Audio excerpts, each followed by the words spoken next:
Bismillahirrahmanirrahim. Alhamdulillahi rabbil alamin. Ashhadu an la ilaha illallah wahdahu la syarika lah. Wa ashhadu anna sayyidana wa maulana Muhammadan abduhu wa rasuluh.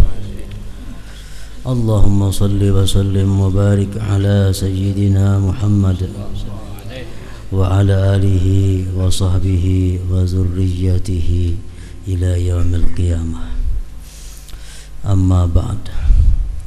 Yang kita hormati dan kita cintai para habaib, para alim ulama, guru-guru agama, para muhibbin, hadirin hadirat rahimakumullah. As-suratut tasi'atu min suwaril Qur'an, suratut Taubah, madaniyatun wa ayatuha tis'un wa ishrun wa mi'ah.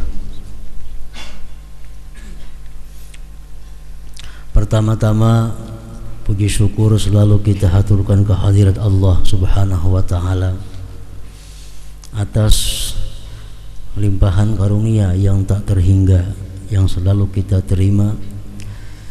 Salawat dan salam juga selalu kita haturkan kepada junjungan kita, baginda kita, Nabi besar Muhammad sallallahu alaihi wasallam, dan kepada seluruh keluarga, para sahabat, zuriat dan pengikut beliau ila yaumil qiyamah. Surat yang ke-9 dari surah-surah Al-Qur'an, yaitu surat Taubah. Surat Taubah ini madaniyatun, diturunkan kepada baginda Rasul sewaktu beliau di Madinah atau beliau sesudah hijrah. Dan ayat-ayatnya surat Taubah ini berjumlah 129 ayat. 129 ayat. Surat yang ke-9 ini dinamakan dengan surah At-Taubah karena di dalamnya banyak bercerita tentang tobat.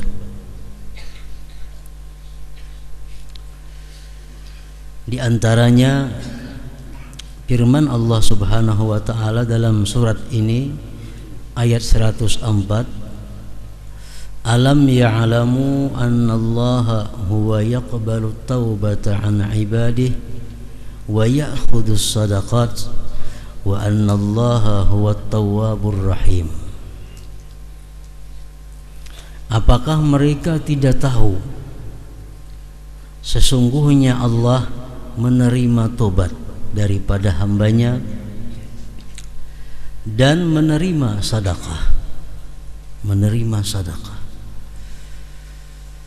bahwasanya Allah Maha menerima tobat, Ar-Rahim yang Maha penyayang. Kurang lebih demikian terjemah daripada ayat 104 surat At-Taubah tersebut. Oleh para ulama tafsir dijelaskan bahwa ayat ini menggemarkan kepada orang-orang yang maksiat agar bertobat kepada Allah. Allah Maha menerima tobat dan menerima sedekah. Jadi mereka berkata bahwa ayat ini menggemarkan bagi mereka yang maksiat agar tobat kepada Allah Subhanahu wa ta'ala dan memberikan sedekah.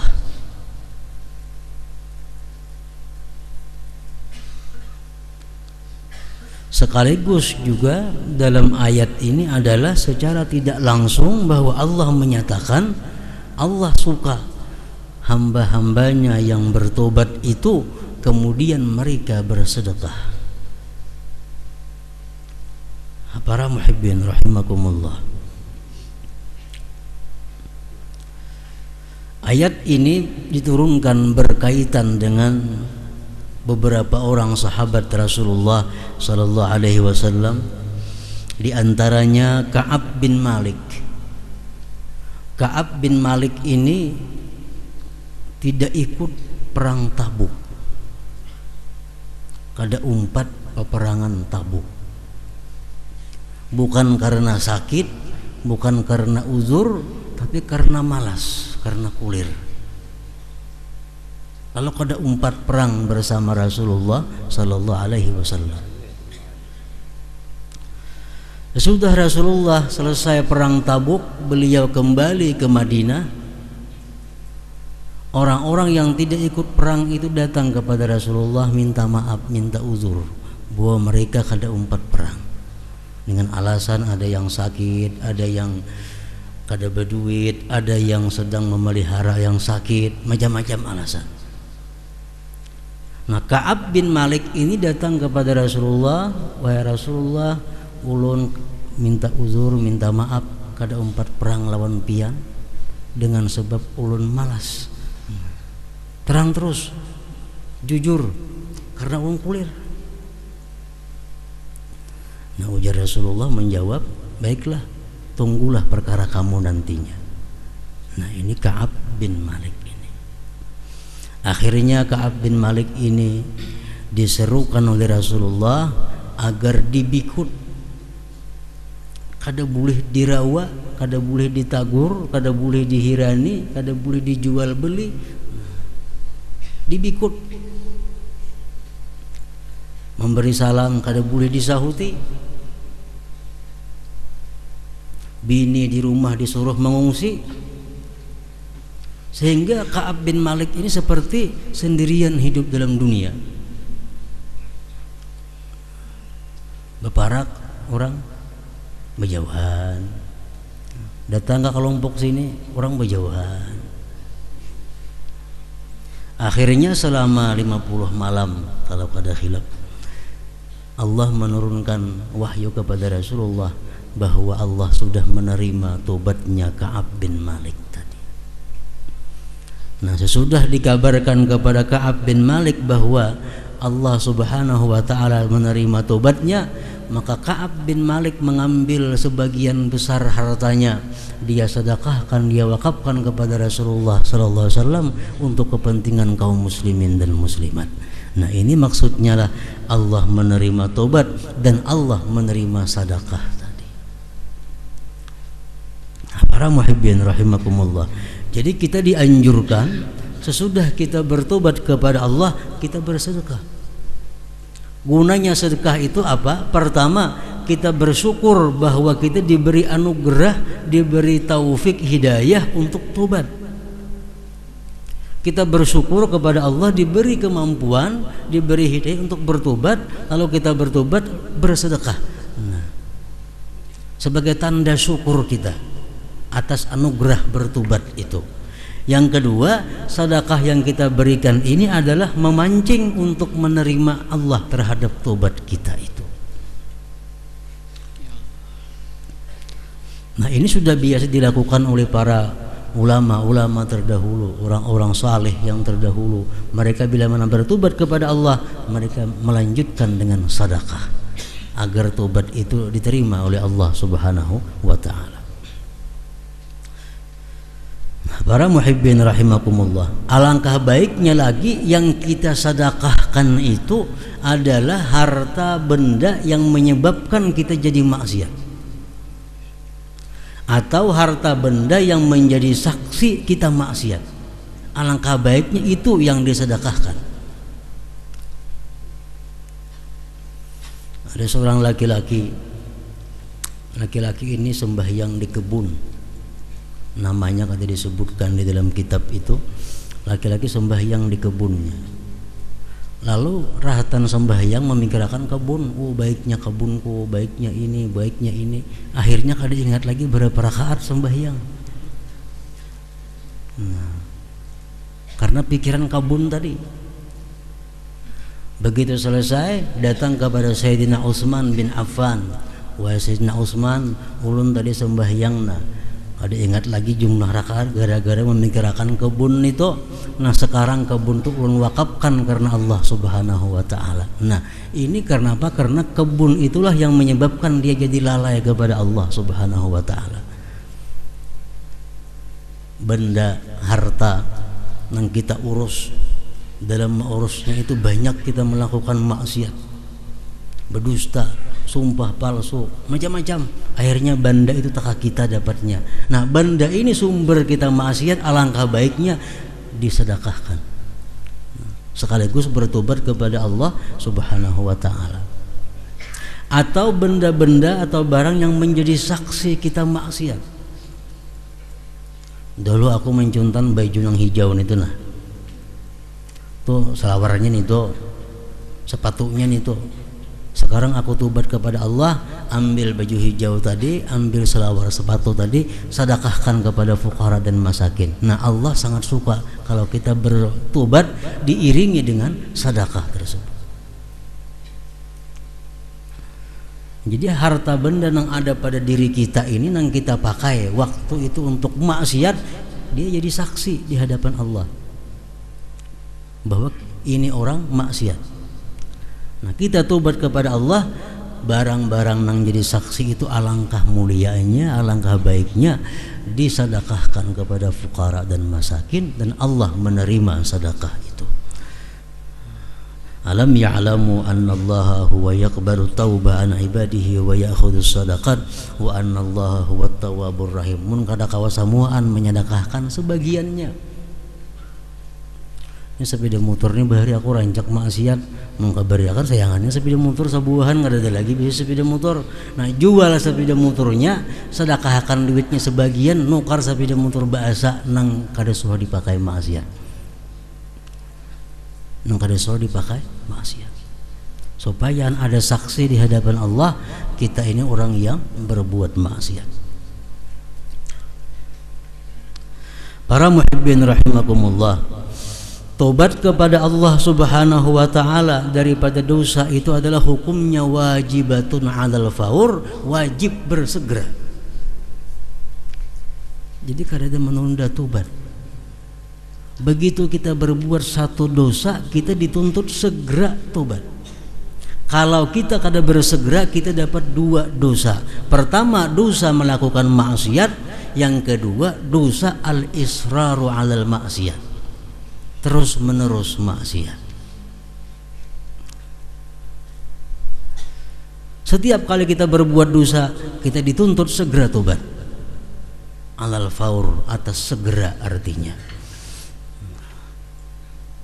Jadi kada ada istilah tobat itu menunggu hari Jumat, tobat kena malam Jumat, atau tobat kena sudah umur 40 tahun. Itu memberarti menambah dosa.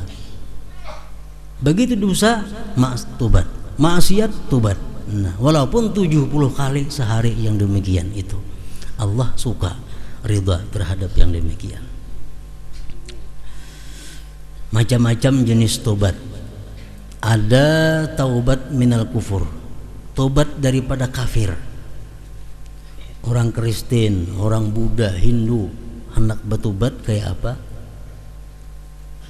Sedikit saja tobatnya, mengucap asyhadu an la ilaha illallah wa asyhadu anna muhammadar rasulullah, sudah tobat.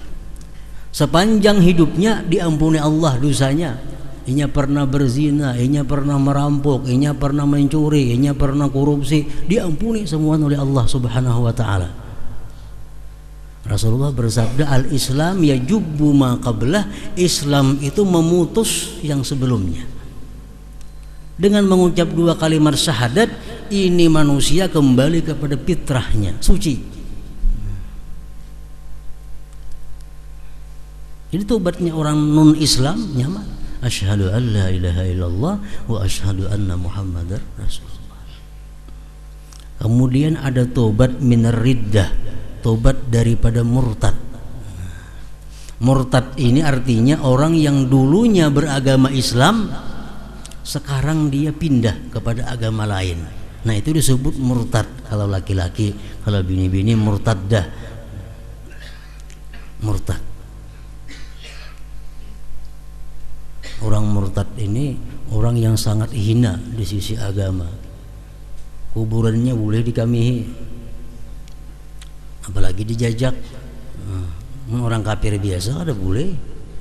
Kalau orang murtad kuburannya boleh dinajisi.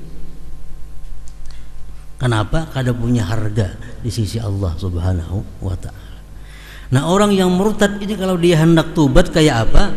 Mengucap syahadat asyhadu an la ilaha illallah wa asyhadu anna muhammadar rasulullah ma'al qadha, beserta mengqadha. Misalnya sebulan sempat murtad, Islam pulanginya. Nah, selama sebulan tuh dia mengqadha sembahyang. Umpamanya sampai tetap puasa bulan Ramadan, mengqadha puasa. Seapalah wasianya murtad, segala kewajiban yang ketinggalan itu dibayar, diqadha. Murtad. Kemudian lagi yang ketiga, taubat min tarkil faraid. Taubat meninggalkan kefarduan. Ada sembahyang, ada puasa, ada zakat. Ini taubat meninggalkan kefarduan. Taubatnya itu pertama berhenti meninggalkan kefarduan, gawi. Yang kedua menyesal. Yang ketiga berjanji dalam hati kada akan mengulang lagi. Yang keempat bayar hutang, bayar qadhaan. Berapa hari kada sembahyang tadi? Nah, tobat, menyesal, kada hendak mengulang lagi, dan bayar sembahyang nang 5 hari nang perain itu. Misal kada puasa bulan Ramadan, rancak kada puasa, tobat kepada Allah, menyesal, berjanji kada mengulang lagi, bayar qadhaan puasa. Nah, itu meninggalkan kefarduan.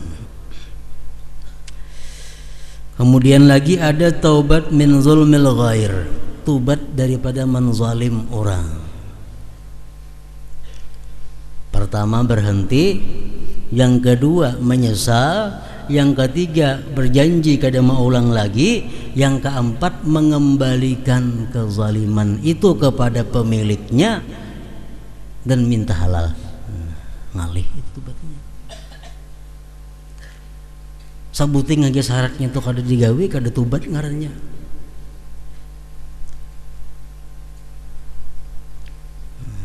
Orang biasa mencuntan duit cilingan masjid, hendak bertobat. Pertama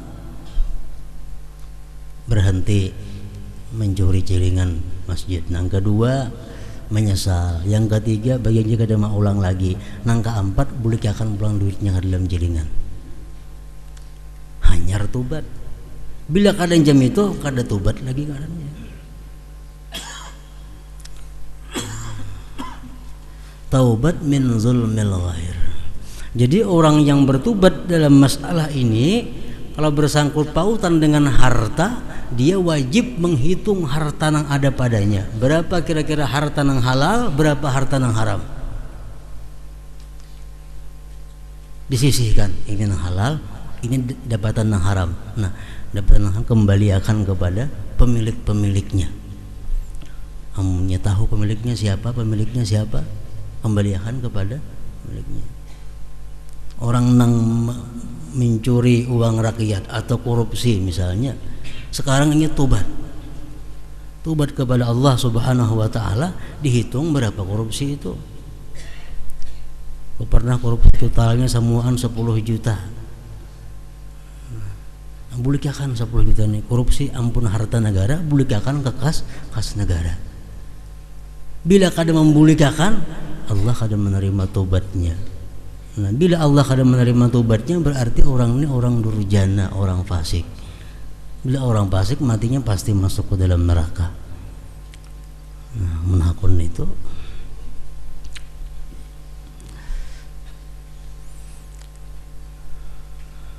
Yang kelima, taubat minal muharramat allati la tata'allaqu bihaqqil ghair, taubat daripada yang haram-haram yang kada bersentuhan dengan hak orang lain. Seperti minum arak, makan babi, membuka aurat dan sebagainya yang tidak hubungannya ke orang lain. Ini tobatnya kadang ngalih. Mbah ampe, mbah menyesal, berjanji kadang ulang lagi, selesai sudah. Nah, Jadi kita wajib fardhu ain hukumnya, masing-masing diri itu wajib bertobat dan meninjau ke belakang kelakuan-kelakuan dahulu kayak apa. Bila anggaran ada salah, tobat kepada Allah Subhanahu wa taala. Anggaran ada harta orang, bulikakan. Anggaran ada pribadi orang, minta halal, minta maaf kepadanya supaya diri kita ini bersih daripada dosa. Allah menerima tobat hamba-hambanya yang bertobat dan Allah menerima sedekah. Para muhibbin rahimakumullah, di dalam surat Taubah ini banyak pesan yang disampaikan oleh Allah kepada hamba-hambanya. Di antaranya, ya ayyuhalladzina amanu ittaqullaha wa kunu ma'as shadiqin. Hai orang-orang yang beriman, takwalah kepada Allah dan jadilah kamu beserta orang-orang yang benar, orang-orang yang jujur. Nah, jadilah kamu orang yang jujur. Ini termasuk yang disampaikan Allah Subhanahu wa taala dalam surat Taubah ini. Imam Ghazali mengatakan jujur itu ada 6. Bila kita kawa ke 6-nya ini jujur, kita bergelar siddiq. Bergelar siddiq, orang yang sangat jujur artinya. Bilanya sebagian haja kawa kita jujur, ngarannya sadiq. Jujur sebahagian artinya. Nang 6 itu nang apa? Nang pertama kita mesti jujur, sidqul lisan, jujur lisan. Jujur mulut. Kalau jujur mulut, fala yatakallamu bil kadzib, dia tidak akan berkata dusta. Sebutnya gitu dulu, jujur. Orang itu kadang mau berdusta, sudah berhak dia mendapat gelar sadiq, orang yang jujur. Innal 'abda la yakdzibul kizbata fayataba'adul malaku anhu masirata mil min natni ma ja'a bihi, rawahu Tirmidzi. Seseorang hamba yang berdusta 1 kali, maka malaikat rahmat menjauh daripadanya sejauh 2 mil. 1 mil, sepanjang 1 mil, karena busuknya mulut orang yang berdusta itu.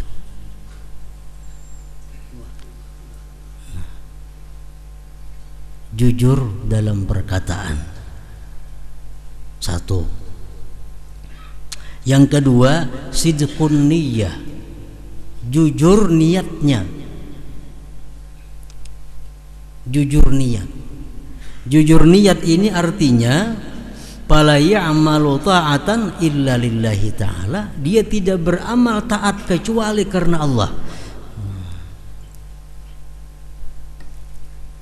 Dia beramal taat semata-mata karena Allah, tidak ada karena yang lain. Sambil, kada ada sambilnya. Allah menceritakan dalam Al-Quran, innama nut'imukum liwajhillah la nuridu minkum jazaa'aw wala syukura.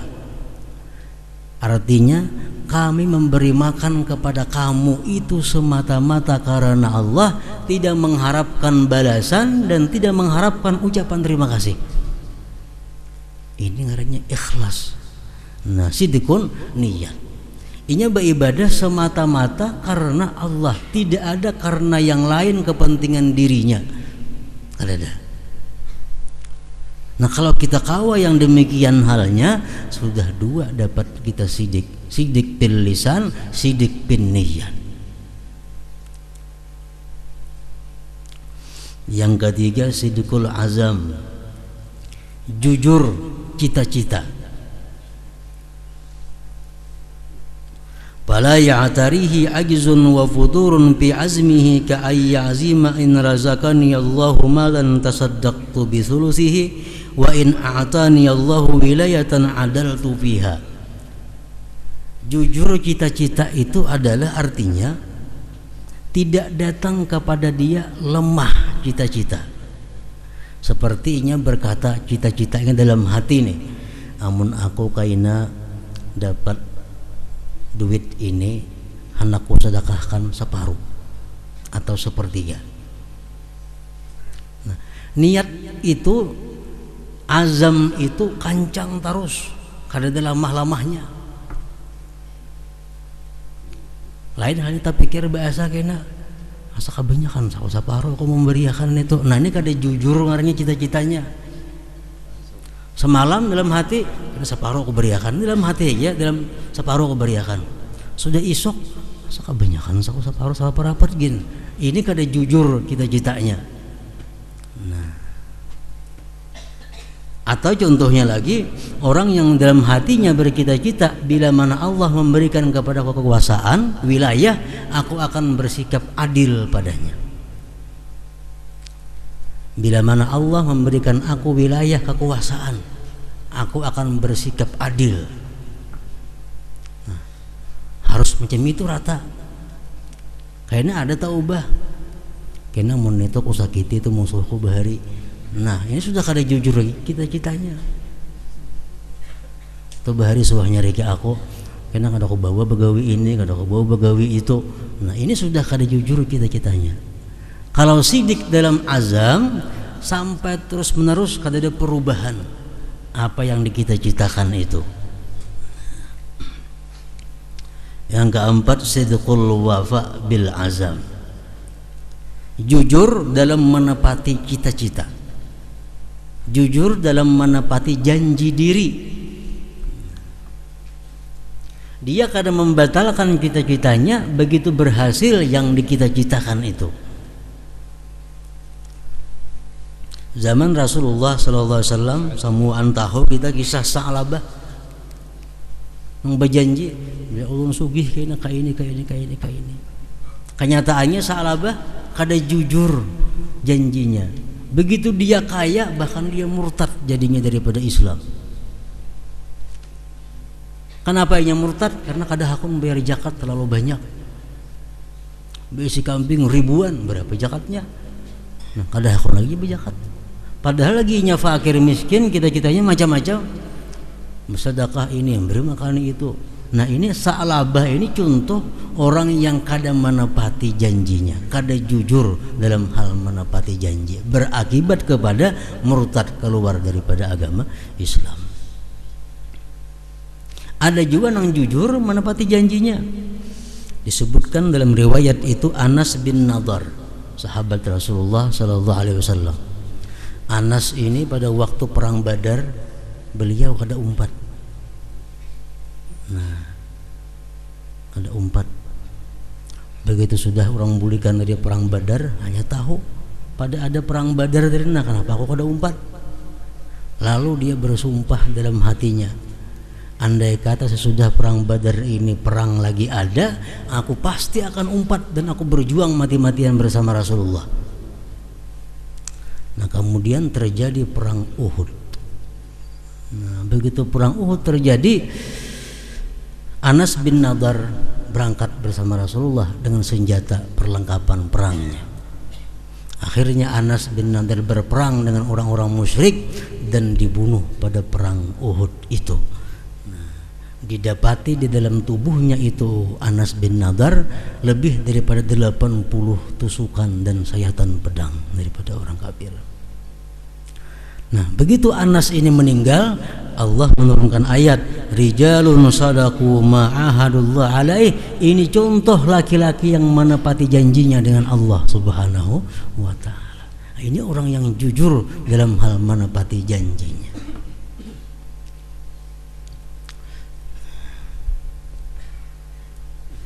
Kawan-kawan kita nang di DPR nang kampanye, mana janjinya? Memakmurkan rakyat, mensejahterakan rakyat. Kada jujur dalam hal penepatan janji. Ada yang berjanji 2 tahun kena bergantian lawan kawan dia mau lagi. Kada jujur.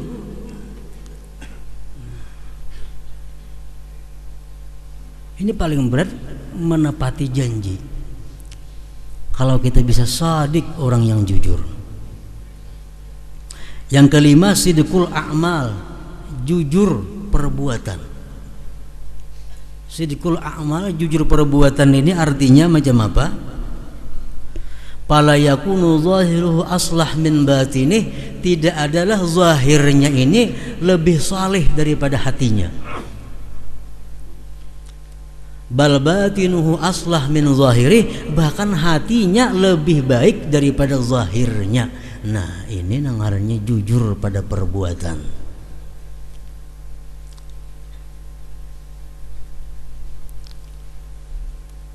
Anggota tubuh baik, hati lebih baik lagi daripada itu. Itu artinya jujur dalam perbuatan. Kalau kita kepala memakai kopiah putih, kepala hati kopiahnya lebih putih lagi daripada kopiah kepala yang ada ini. Artinya apa? Kejujuran. Rasulullah berdoa, Allahumma ja'al sarirati khairan min alaniyati waj'al alaniyati salihah.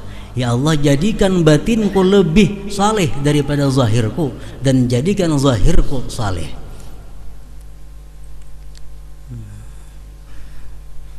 Jadi amunnya misal kita bakupiah, kehati-hati bakupiah. Kalau memakai jilbab, kehati-hati memakai jilbab. Kalau kita berjalan tunduk, kehati-hati tunduk. Itu artinya jujur dalam perbuatan. Yang terakhir, yang keenam, sidqun fi maqamatiddin, jujur benar pada makam-makam agama. Seperti makam tobat, makam wara, makam zuhud, itu bujur. Kalau ini sudah tobat dari satu dosa ini sampai mati kada mau ulang lagi. Ngaranya jujur dalam tobatnya. Ini tobat daripada minum arak sampai mati kada minum arak lagi. Ini tobat daripada zina sampai mati kada ada zina lagi. Ini tobat daripada riba sampai mati kada ada ribanya. Nah, itu bujur-bujur tobat. Sidqun fit tobat. Sidqun fil wara. Bujur-bujur dalam wara. Jangan hanya pengakuan wara, dimuntungnya aja wara. Bujur-bujur wara itu sebenar-benar wara. Dan inti daripada sebenar-benarnya tobat, merasa bahwa diriku masih kotor. Pertanda bahwa kita benar dalam tobat. Kita bujur-bujur wara, kita merasa bahwa diriku sangat jauh daripada sifat wara. Berarti kita sudah benar-benar wara. Bila mana kita merasa diri kita benar-benar zuhud, nah ini dustainya kada jujur. Setiap sifat-sifat yang mulia, yang agung, itu kita selalu merasa belum sampai kepada sifat-sifat itu.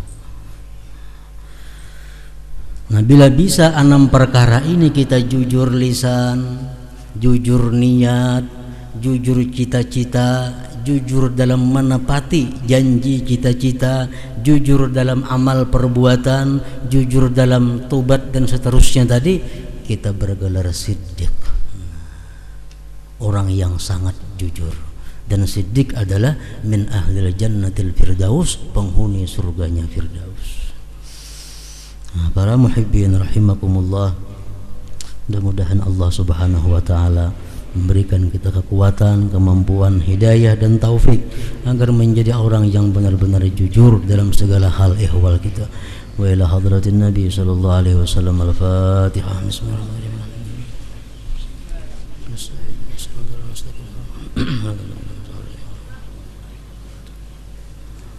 Asyhadu an la ilaha illallah wahdahu la syarika lah.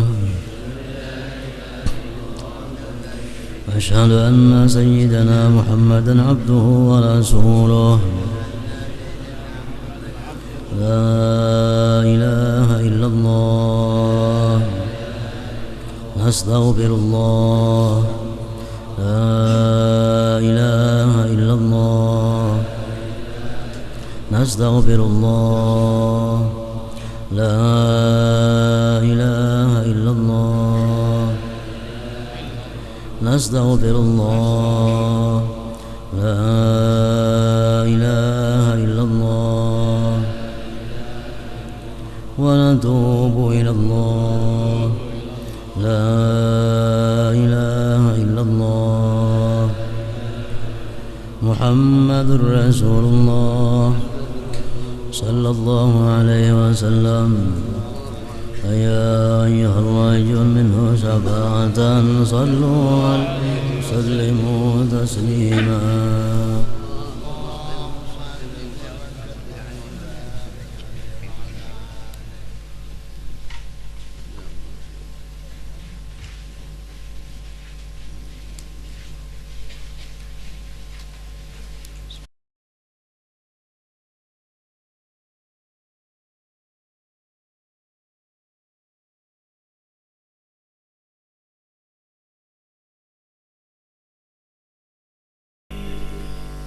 يا رسول الله سلام عليك يا رفيع الشان والدرج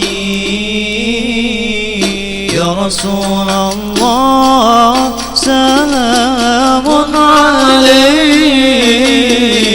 يا رفيع الشان والدرج يا رسول الله سلام عليك يا رفيع الشان والدرج يا رفيع الشان والدرج يا رسول الله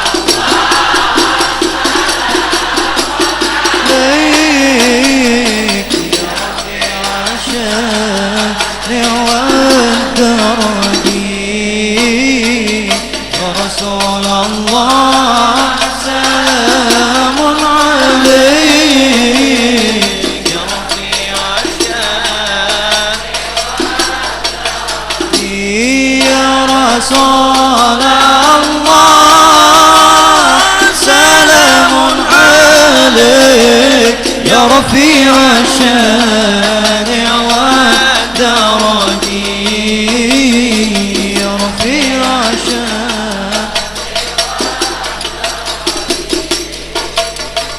عتبة جيرة العالمين يا أهيل الجود والكرم عتبة جيرة العالمين يا أهيل الجود والكرم نحن جيران بذا الحرام نحن جيران بذا الحرام حرم الإحسان والحسان حرم الإحسان والحسان يا رسول الله ليك يا